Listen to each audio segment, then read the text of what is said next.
नमस्कार सभी को। मैं अपने YouTube channel geography by SK sir में आप सभी बच्चों का स्वागत करता हूं। देखिए, हम राजस्थान के भूगोल का अध्ययन करते आ रहे हैं। हम काफी सारे टॉपिकों का अध्ययन कर चुके हैं और हम इसे निरंतर आगे बढ़ाते जा रहे हैं। आज मैं वीडियो के स्टार्टिंग में कुछ बोलना चाहूंगा, एंड तक नहीं जाते हैं बच्चे, सारे वीडियो को देखते ही नहीं एंड तक। देखिए, जो बच्चे मेरे पास आप देखिए चैनल के अंदर 290 या 300 के करीब अब सब्सक्राइबर हैं और इनमें से 90-100 बच्चे व्यू करते हैं वीडियो को, और उनमें से व्यूवर्स में से अगर बात करें तो 15 या 20 या 30 बच्चे ऐसे मैक्सिमम है जो वीडियो को अंत तक देखते हैं। मैं उन 90 बच्चों से निवेदन करूंगा जो मेरे वीडियो को व्यू कर रहे हैं कि आपको मैं ये मान लीजिए गुरु दक्षिणा के तौर पर आपको ये बोल रहा हूं कि आप आज से ये काम कीजिए। आप 90 लोग अपने निजी फ्रेंड्स या अपने साथ वालों को तैयारी करना, सिर्फ आप एक व्यक्ति 10 सब्सक्राइबर कर, मात्र 10, जो मुश्किल नहीं है आपके लिए, बिल्कुल भी मुश्किल नहीं है भी 10 व्यक्ति को जोड़ना। 10 आपके क्लोज फ्रेंड होंगे, ठीक है। आप 90 लोग अगर 10-10 को जोड़ते हो तो 900 व्यक्ति जुड़ जाएंगे, और मैं अकेला इतने नहीं जोड़ पाता, ताकि बच्चों को फायदा मिले। देखिए, जो बच्चे इस चीज से सहमत हो वो आज कमेंट बॉक्स में, जहां पे आप ऐसे लिखते हो ना, बढ़िया सर, बहुत अच्छा चल रहा है, हमें बहुत अच्छा पढ़ा रहे हो, ये वो, उसकी जगह ये लिखना, हाँ सर मैं कर दूंगा। कमेंट बॉक्स में ये लिख कर बताना, जो भी बच्चे ये कह रहे हैं कि भी हाँ सर मैं आपको 10 सब्सक्राइबर दूंगा जो मेरे साथ पढ़ने वाले हैं, और उनको भी बोलूंगा कि भी आप 2 या 4 लोगों को जोड़िए। तो देखिए, हम राजस्थान की जलवायु का टॉपिक पढ़ रहे थे। लास्ट पार्ट के अंदर हमने राजस्थान की क्लाइमेट को पढ़ा था, उसे ही हम आगे बढ़ाते हैं। हमारा जो टॉपिक चल रहा है वो है राजस्थान की जलवायु, और जलवायु के अंदर हमने देखा था जलवायु क्या है। राजस्थान की जलवायु, सबसे पहले जलवायु कहते कैसे हैं वो पढ़ा था, फिर जलवायु राजस्थान की कैसी है वो हमने अध्ययन किया था। फिर जलवायु का वर्गीकरण के अंदर हमने देखा था सामान्यतः जो हमारा मौसम विभाग है उसके द्वारा जलवायु को 5 भागों में बांटा गया है, और हमारे जो 3 व्यक्तिगत वर्गीकरण है, कोपेनहेगन का वर्गीकरण, टिलवाथा का वर्गीकरण और थॉर्नवेट का वर्गीकरण। जैसे कि पिछले कमेंट के अंदर एक बच्ची ने वीडियो के अंदर कमेंट किया था, सर थॉर्नवेट का जो जलवायु वर्गीकरण है वो वनस्पति पर आधारित नहीं है क्या? बेटा, बिल्कुल वनस्पति पर आधारित ही है, ठीक है। परंतु मुख्य अगर उसकी बात करते हैं तो उसने जो वाष्पीकरण की क्रिया है, जिसमें आर्द्रता शामिल होती है, जिसमें तापमान शामिल है, वर्षा है। देखो, वाष्पीकरण का मतलब क्या है कि अगर वर्षा नहीं होगी तो आर्द्रता नहीं होगी, और आर्द्रता नहीं होगी तो जो टेम्परेचर, अगर तापमान नहीं होगा तो फिर वो आर्द्रता काम की क्या है, और नमी पड़ी रहेगी। तापमान के बिना आप देखिए सर्दियों के अंदर आप क्या देखते हो कि बारिश होगी तो काफी लंबे टाइम तक वो जो भूमि है वो नम रहती है, और गर्मियों में यहीं पर हम देखते हैं कि बारिश होते ही 2 या 3 दिन के बाद में भूमि सूख जाती है, क्योंकि अब टेम्परेचर ज्यादा है, और टेम्परेचर ज्यादा है तो क्रिया किसकी होगी? वाष्पीकरण की क्रिया होगी। और उसने उसी क्रिया को अपना मुख्य आधार बनाते हुए, वाष्पीकरण को मुख्य रखते हुए, बिल्कुल वनस्पति है साथ में। वनस्पति तो हर विभाग में होगी, जहां पर वर्षाएं होंगी वहां पर वनस्पति होगी। तो ध्यान रखना, थॉर्नवेट के अंदर वाष्पोत्सर्जन की क्रिया जो है ना वो महत्वपूर्ण रहती है, और उसने इसी आधार पर अलग किया था सभी से। हम राजस्थान के सामान्य जलवायु वर्गीकरण को 5 भागों में बांटा था। सबसे पहले हम उसका अध्ययन कर रहे थे राजस्थान के सामान्य जलवायु वर्गीकरण की, और सामान्यतः हमने देखा था राजस्थान को कितने भागों में बांटा गया है? 5 भागों में। और हमने देखा था यहाँ पर मुख्य आधार वर्षा को बनाया गया था। वर्षा के साथ में वही है, वर्षा के साथ में वनस्पतियां रहेंगी, उसके बाद में तापमान भी है, सारी चीजें। हमने वो 5 पार्टों की बात भी कर ली थी। हमने उसको नाम सबसे पहले पढ़ा था, हमने कहा शुष्क जलवायु प्रदेश है हमारा, शुष्क जलवायु प्रदेश है। दूसरा हमने पढ़ा था हमारा अर्ध शुष्क जलवायु प्रदेश है। थोड़ा सा रिपीट कर देता हूं क्योंकि ये बीच में रह गया था उस दिन। अर्ध शुष्क जलवायु प्रदेश है। तीसरा हमने पढ़ा था उप आर्द्र जलवायु प्रदेश है, उप आर्द्र जलवायु प्रदेश। चौथा हमने पढ़ा था हमारा आर्द्र जलवायु प्रदेश, और पांचवा हमारा कौन सा है, पांचवा जो खंड है जलवायु का सामान्य, वो कौन सा था, अति आर्द्र जलवायु प्रदेश। तो इस प्रकार से हमारे सामने 5 भागों के अंदर सामान्य जलवायु को बांटा गया है। सामान्यतः हमने क्या पढ़ा था कि अभी यहाँ पे जो वर्षा की मात्रा है, हमने देखा था यहाँ पर वर्षा की मात्रा 0 से लेकर 20 सेंटीमीटर है। इसके बाद में हमने देखा था यहाँ पर जो वर्षा की मात्रा है वो 20 से लेकर 40 सेंटीमीटर है। यहाँ पर जो वर्षा की मात्रा है वो 40 से 60 सेंटीमीटर है, और इस भाग में 60 से 80 सेंटीमीटर, और इस भाग में 80 से अधिक चाहे 100 सेंटीमीटर ले। ये हमारी वर्षाएं की मात्रा थी। फिर हमने क्या देखा था, कभी हम यहाँ पर क्या क्या चीजें याद रखते हैं। क्वेश्चनों की बात कर रहे थे, तो क्वेश्चन मैं जरूर बताऊंगा कैसे क्वेश्चन पूछे जाते हैं। थोड़ा यहाँ पर मैं फास्टली पढ़ा रहा हूँ क्योंकि ये मैंने करवा दिया है आपको। देखो, ये जो दोनों पार्ट हैं, आपके भौतिक प्रदेश था उत्तरी पश्चिमी मरुस्थलीय प्रदेश, उसके हिस्से हैं। उत्तर पश्चिमी मरुस्थलीय प्रदेश के हिस्से हम दोनों के दोनों, यानी शुष्क जलवायु और अर्ध शुष्क जलवायु। ये जो हमारा है उप आर्द्र जलवायु प्रदेश, ये किसका हिस्सा है, अरावली का। अरावली वाला जो भाग है वो सारा का सारा इसमें आ जाता है। आर्द्र जलवायु प्रदेश की अगर हम बात करते हैं तो इसके अंदर जो शामिल भाग है वो कौन सा है, पूर्वी मैदानी प्रदेश। इसमें कौन सा आ जाता है, पूर्वी मैदानी प्रदेश। अति आर्द्र का जो भाग है उसके अंदर कौन सा आ जाता है, हाड़ौती क्षेत्र, यानी पूर्वी मैदानी, जो हमारे दक्षिणी पूर्वी मैदानी प्रदेश पड़ते हैं हाड़ौती, वो आ जाता है। यहाँ पे मैंने आपको कहा था हाड़ौती में से एक जिला इसमें शामिल नहीं होता है, वो कौन सा है, बूंदी नहीं है। बूंदी इस हाड़ौती के अंदर आता है। वैसे कोटा, बूंदी, बारा, झालावाड़, परंतु जब हम अति आर्द्र की बात करेंगे तो बूंदी तो है नहीं इसमें शामिल। यहाँ पर इसकी जगह क्या शामिल हो जाता है, माउंट आबू। बूंदी इसमें शामिल नहीं है, परंतु माउंट आबू इसके अंदर क्या है, शामिल है, क्योंकि माउंट आबू राजस्थान का सर्वाधिक वर्षा वाला स्थान है, तो वो अति आर्द्र में आता है। फिर हमने यहां से क्या पढ़ा था, हमसे क्या क्वेश्चन पूछेगा, वो पूछेगा कि भी जो हमारा शुष्क जलवायु प्रदेश है इसका प्रतिनिधित्व करने वाला जिला कौन सा है। शुष्क का प्रतिनिधित्व कौन करता है, अर्ध शुष्क का कौन करता है। तो देखिए, शुष्क जलवायु प्रदेश का प्रतिनिधित्व करने वाला जिला कौन सा था, जैसलमेर। जो इस वीडियो को जो बच्चे पहली बार देख रहे हैं वो ऐसे मत सोचे ये क्या पढ़ाया जा रहा है। आप पिछली वीडियो के अंदर जहां से जलवायु का टॉपिक प्रारंभ हुआ है उस वीडियो को अगर आप जाके देखते हो तो ये आपको बहुत ही अच्छे तरीके से समझ में आएगी, क्योंकि ये जलवायु का दूसरा पार्ट चल रहा है। हमारा एक पार्ट हो चुका है, मैं पढ़ा चुका। तो इस शुष्क जलवायु प्रदेश का प्रतिनिधित्व करने वाला जिला कौन सा है, जैसलमेर।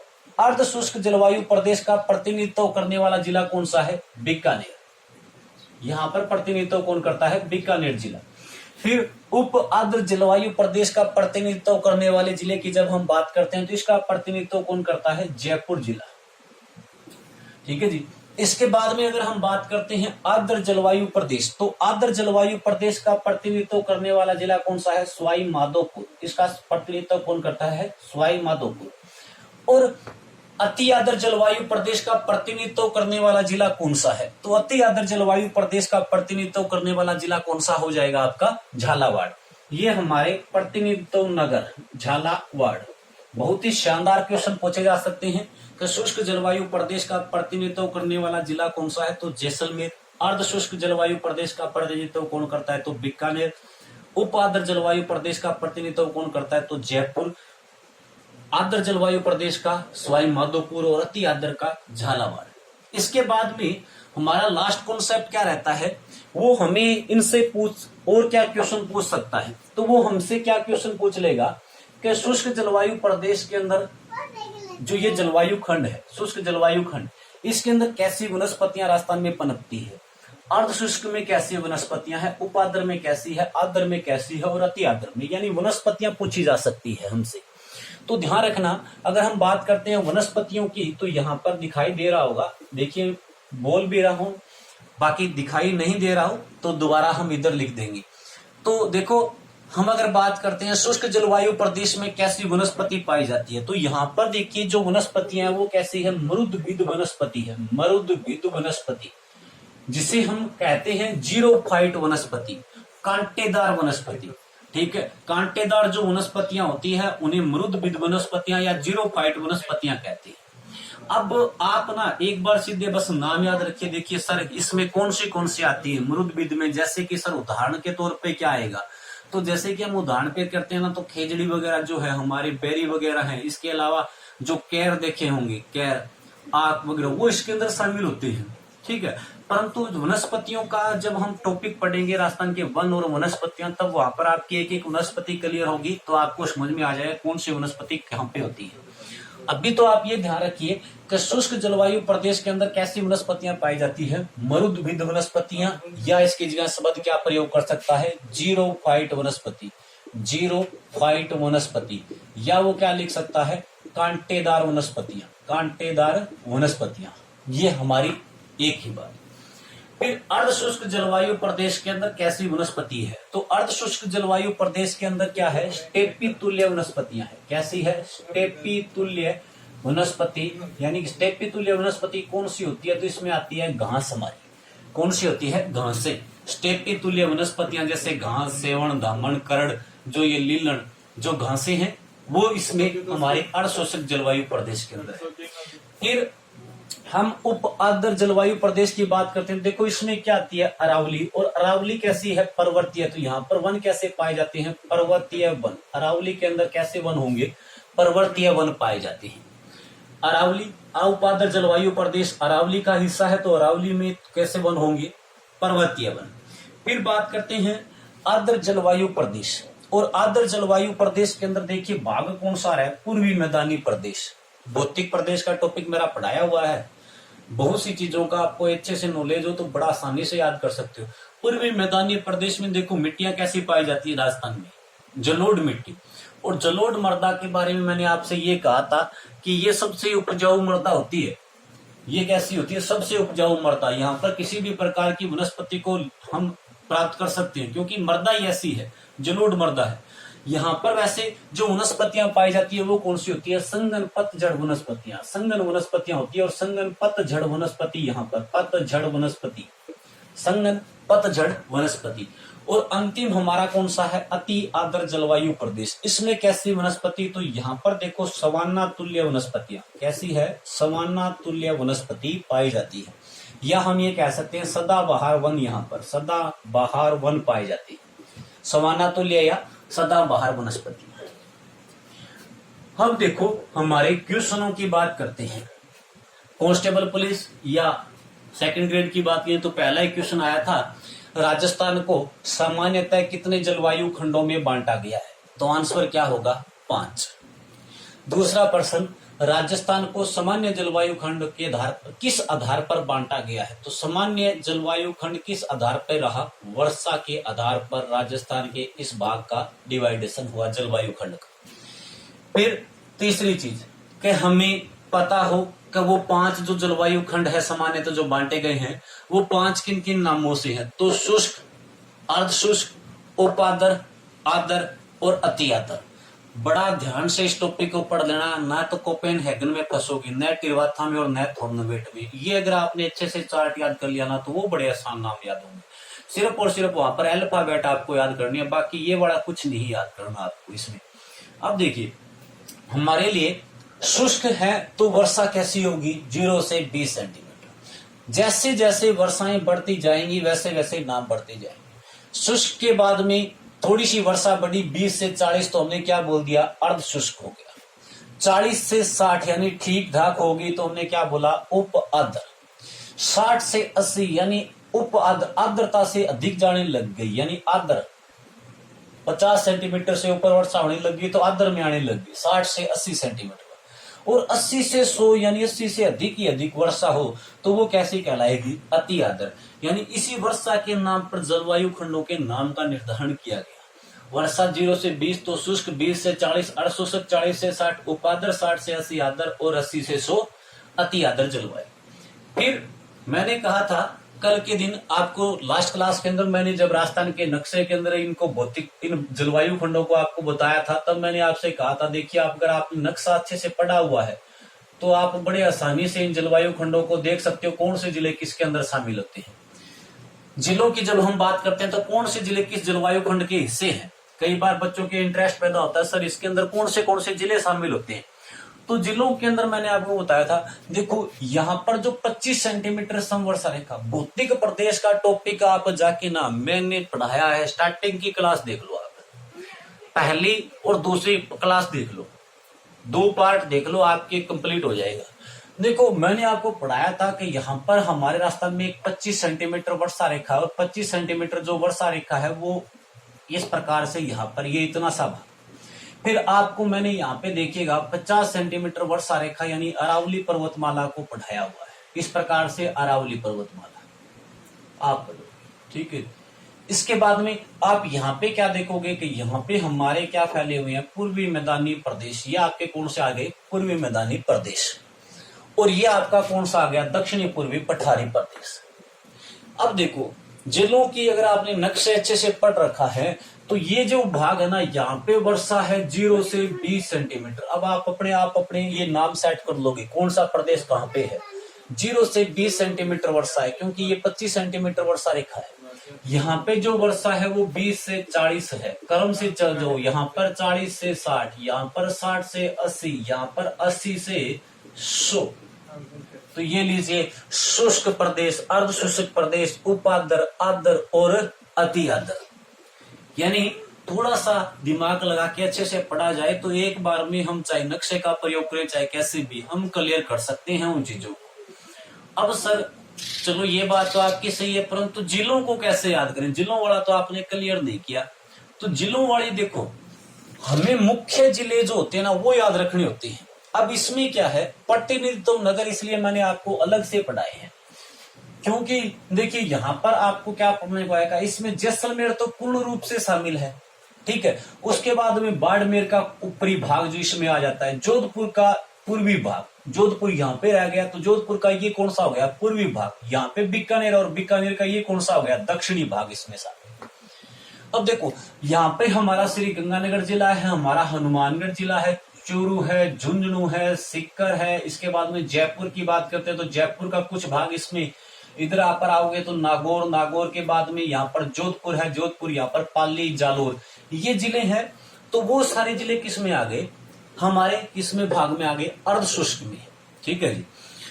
फिर अरावली के बीच वाले ये जो जयपुर, अलवर, भरतपुर वाले जो जिले हैं, ठीक है, वो किस में आ गए, उपाद्र के अंदर।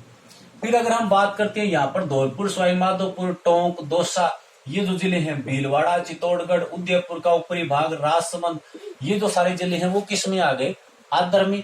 यहाँ पर देखिए झालावाड़, आपका बारा, कोटा, डूंगरपुर, बांसवाड़ा, ये जो जिले हैं, और माउंट आबू यहाँ से, ये किस में शामिल हो गए, अति आद्र के अंदर। तो कुछ भी मुश्किल नहीं है, सिर्फ अपनी सोच मुश्किल है कि ये तो याद होता ही नहीं है, ये कंफ्यूज कर देता है। अगर आपने ये सोच लिया ये कंफ्यूज कर देता है तो कभी नहीं पढ़ पाओगे। कितना भी हार्ड क्वेश्चन बना दे, कितना भी हार्ड क्वेश्चन बना दे, इसको मैं अब और हार्ड बना देता हूं, ठीक है।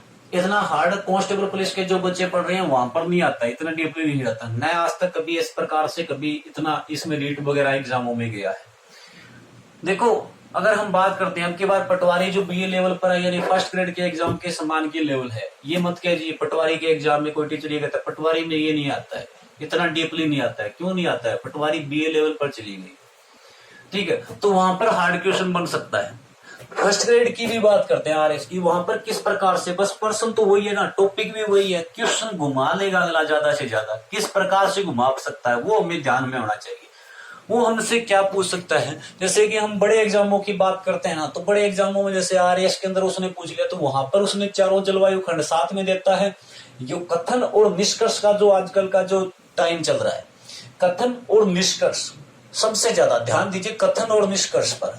हमें अगर ये सभी पता नहीं होंगे तो हम उन प्रश्नों को हल नहीं कर पाते। यही पटवारी के अंदर हो सकता है, कथन और निष्कर्ष में, चाहे वो कथन वर्षा से लेकर बना दे, चाहे वो कथन इन भौतिक प्रदेशों को लेकर बना दे, चाहे वो कथन प्रतिनिधित्व नगर को साथ में लेकर बना दे, चाहे वो वनस्पति को लेकर साथ में बना दे। कि भी एक साइड में हमें 4 ये लिख दे, शुष्क, अर्धशुष्क, उपाद्र, आद्र, और यहाँ पर वनस्पतियों के नाम लिख दे और सम्मिलित कीजिए, ठीक है। तो ऐसे पर्सन। इसलिए मैं कह रहा हूं ये चार्ट जो है ना, आपने अच्छे से पढ़ा है ना, तो बाकी का भी कोई मुश्किल नहीं है, आप बड़ा आसानी से पढ़ सकते हो। ठीक है, शायद बेटर समझ में आया हो। अगर समझ में आ रहा है तो आज जो मैंने आपसे मांगा है वो काम पक्का कीजिएगा, और अपने कमेंट बॉक्स में मुझे लिखकर बताइएगा कि वास्तव में आप मेरे साथ हो। मैं दिनों दिन चीजें सुधारने की कोशिश करता जा रहा हूं। ठीक है, अब देखिए हम नेक्स्ट बढ़ते हैं। अब हमारे ये तो हो गया सामान्य वर्गीकरण।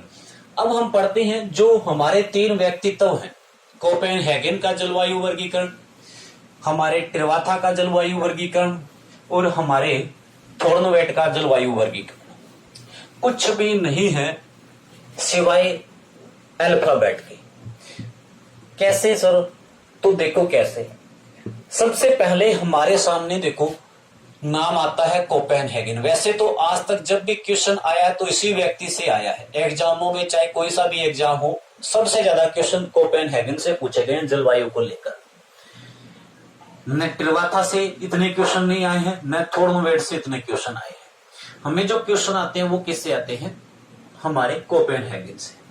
हम कोपेनहेगन की बात करते हैं ना, तो इन्होंने अपने जलवायु के जो खंड है या जलवायु का जो वर्गीकरण है, इन्होंने सर्वप्रथम जलवायु का वर्गीकरण किया था 1900 के अंदर। ये ध्यान रखना, कोपेनहेगन के द्वारा सर्वप्रथम जलवायु का वर्गीकरण कब प्रस्तुत किया गया था? 1900 के अंदर इन्होंने सबसे पहले जलवायु के वर्गीकरण को प्रस्तुत किया।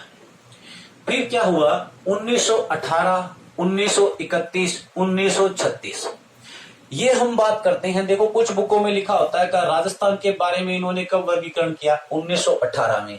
कहीं पर आपको मिलेगा 1931, कहीं पे मिलेगा 1936, और एक यह भी मिलता है 1953। ये 5-4 सन मिलते हैं। आज तक वैसे कभी क्वेश्चन नहीं आया है कोपेनहेगन ने राजस्थान के बारे में कब बताया या क्या चीजें, कभी सन को लेकर नहीं आया है। हम अगर बात करते हैं ये चीजें क्या थी, इन्होंने सर्वप्रथम जो 1900 में जलवायु का वर्गीकरण प्रस्तुत किया था उसमें बहुत सारी त्रुटियां रह गई और उन्हीं का संशोधन करते गए। ये 1918 में इन्होंने संशोधन करके राजस्थान के बारे में जलवायु वर्गीकरण को प्रस्तुत किया। फिर 1931 में फिर इन्होंने संशोधन किया, 36 में फिर संशोधन, और 1953 तक जाकर इन्होंने लास्ट में सारा जो संपूर्ण रूप से जलवायु का वर्गीकरण जो हम पढ़ते हैं ना उसको प्रस्तुत कर दिया था। अब यहाँ पर एक क्वेश्चन आता है कि सर 1953 में तो कोपेनहेगन थे ही नहीं, उनकी तो मृत्यु हो जाती है। बिल्कुल राइट है, उनके बीच में ये जो 1936 और 53 के बीच का काल था तो यहाँ पर इनकी मृत्यु हो जाती है।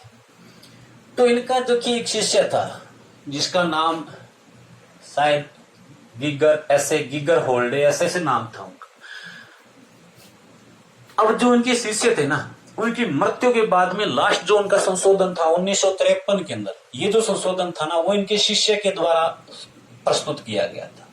ये ध्यान रखना, बस अंतिम यही एक चीज है जहां पर ध्यान रखना। 1953 से पहले कोपेनहेगन की मृत्यु हो गई थी और उनकी मृत्यु के बाद में उनके शिष्य, अभी मेरे वो नाम उनका याद नहीं आ रहा है, गिगर ऐसे कुछ नाम था, मैं आपको नेक्स्ट वीडियो के अंदर उनका नाम बता दूंगा या बीच में याद आता तो अभी बता दूंगा। तो देखो उनके द्वारा इनका लास्ट में जो अंतिम जो हमारा है भी संशोधन वो किसके द्वारा प्रस्तुत किया गया था? तो उनके शिष्य के द्वारा इनका वर्गीकरण दिया गया। तो कोपेनहेगन ने सर्वप्रथम 1900 में जलवायु का वर्गीकरण किया, 1918 में इन्होंने संशोधन करके राजस्थान की जलवायु का वर्गीकरण किया, 1931, 36, 53 जितने मत याद रखना, कांस्टेबल पुलिस वगैरह में तो ऐसे क्वेश्चन नहीं आते। बाकी जो अच्छे लेवल की तैयारी कर रहे हैं वो इन पे ध्यान रखना। फिर हमारे कल हमने देखा था कि भी कोपेनहेगन का जलवायु वर्गीकरण का मुख्य आधार क्या रहा था। इन्होंने किसे अपना मुख्य आधार बनाया कि जलवायु का वर्गीकरण करने के अंदर। तो हमने इसमें क्या पढ़ा था कि इनका मुख्य आधार क्या है? वनस्पति। इनका मुख्य आधार क्या रहा था? वनस्पति। वनस्पति के बाद में अगर हम बात करते हैं तो वर्षा, दूसरा मुख्य आधार वर्षा। वर्षा के बाद में क्या आता है? तापमान। यानी वनस्पति, वर्षा और तापमान को अपना आधार बनाते हैं। अब कांस्टेबल पुलिस में ऐसा क्वेश्चन जरूर आ सकता है, कोपेनहेगन का जलवायु वर्गीकरण का मुख्य आधार क्या था? तो जलवायु वर्गीकरण का मुख्य आधार क्या है? वनस्पति। ये ध्यान रखना। अब क्या है कि इन्होंने राजस्थान के जलवायु खंडों को कितने भागों में बांटा, तो ये भी बात मैं आपको बता चुका हूं। कितने भागों में बांटा? 4 भागों में बांटा। हम जब बात करते हैं कि इन्होंने जो 4 भाग बनाए वो कौन से तो हमें इस प्रकार से नाम पढ़ने को आते हैं। AW, BSHW, BWHW और CAW, ये नाम आते हैं हमारे सामने। ठीक है, कि कोपेनहेगन का जो जलवायु वर्गीकरण है उसके अंदर जो हमें नाम पढ़ने को आते हैं वो क्या है? AW, BSHW, BWHW और अंतिम CWG, ये CW का CWG, ये जो शब्द होती है AW, BSHW, BWHW और CWG। हमें सबसे बड़ी दिक्कत यही रहती है कि इनको याद कैसे किया जाए। चीज क्या है? अगर आपने इसे समझ के किया तो आप आंसर बना पाओगे। अगर आपने रटने की कोशिश की तो फिर काम खराब हो जाएगा। कैसे? देखो, बड़ा आसान सा है। अभी आपने सामान्य में एक साइड में थोड़ा सा दिमाग चलाना है। एक साइड में मैं नक्शा बना रहा हूं सामान्य जलवायु खंड का। हमने अभी पढ़ा था, ये हमारा सामान्य जलवायु खंड का नक्शा तैयार। जो रेड एरो से बना रहा हूं वो मैं बना रहा हूं सामान्य जलवायु खंड के लिए।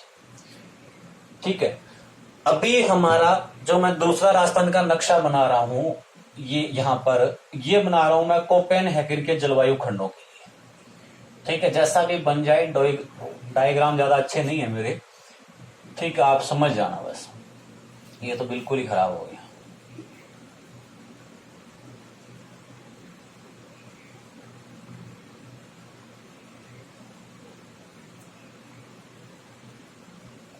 ये लीजिए, तो एक साइड में ये कोपेनहेगन का जलवायु वर्गीकरण हम इसमें दर्शाएंगे और यहाँ पर हमारा जो सामान्य जलवायु वर्गीकरण था। हमने क्या पढ़ा था? सामान्य जलवायु वर्गीकरण कितने भागों में था? 5 भागों में। ये हमारा था पहला पार्ट। ये हमारा था कौन सा? दूसरा पार्ट। ये हमारा कौन सा था? तीसरा पार्ट। ये हमारा कौन सा था? चौथा पार्ट। ये इस प्रकार से ये हमारा सामान्य जलवायु वर्गीकरण था। ठीक है, देखो, जुड़ते जाइएगा बड़े फोकस से, बारीकी से, धीरे धीरे पढ़ा। अब हमारे कोपेनहेगन के जलवायु खंड, एक बार नाम भूल जाइए आप, कोई चक्कर नहीं है। आपको कुछ नहीं आ रहा, आप जीरो पे खड़े हो। आपको सिर्फ आपके सामने क्या है? राजस्थान का नक्शा है। आपको ये पता है कि ये शुष्क है, ये अर्ध शुष्क है, ये उपाद्र है, क्योंकि ये आप पढ़ चुके हैं। ये आर्द्र है और ये क्या है? अति आर्द्र है। इतना तो आपको सबको पता है ना, क्योंकि ये आपने अध्ययन कर लिया। अब आपके सामने कोपेनहेगन बनाना है, बिल्कुल सामने खाली नक्शा पड़ा है। कोपेनहेगन के लिए हम क्या कैसे सर? तो देखो, जो हमारा अति आर्द्र वाला पार्ट है, यानी ये वाला अति आर्द्र वाला, वो सेम का सेम आप उठा के किसमें रख दो? कोपेनहेगन में। ये लीजिए भाई, ये हमारा हो गया कोपेनहेगन का पहला पार्ट। नाम कैसे यूज करनी है वो मैं आपको अपने आप बता दूं। आपने क्या किया? जो पहला उसका अति आर्द्र वाला जो पार्ट था, वो अति आर्द्र वाला पार्ट आपने यहां पर बना लिया। ठीक है, ठीक है। अब देखिए, जो हमारी अरावली पर्वतमाला की जो रेखा है, अरावली पर्वतमाला, ध्यान दीजिए, ये वाली अरावली की ऊपर वाली। ठीक है, अरावली की ऊपर वाली है ना, इसको एक को आप हटा लीजिए, बीच वाली को, और सीधा अरावली की ऊपर वाली जो लाइन रेखा है इसको बना दीजिए। हमारा ये नक्शा थोड़ा सा ऐसा बना हुआ है, ये लीजिए। ठीक है जी। अब इसके बाद में देखो, हमारा जो कोपेन का वर्गीकरण है, ये लीजिए इस प्रकार से। इसको कितने जलवायु खंड हो गए? 1, 2, 3 और 4।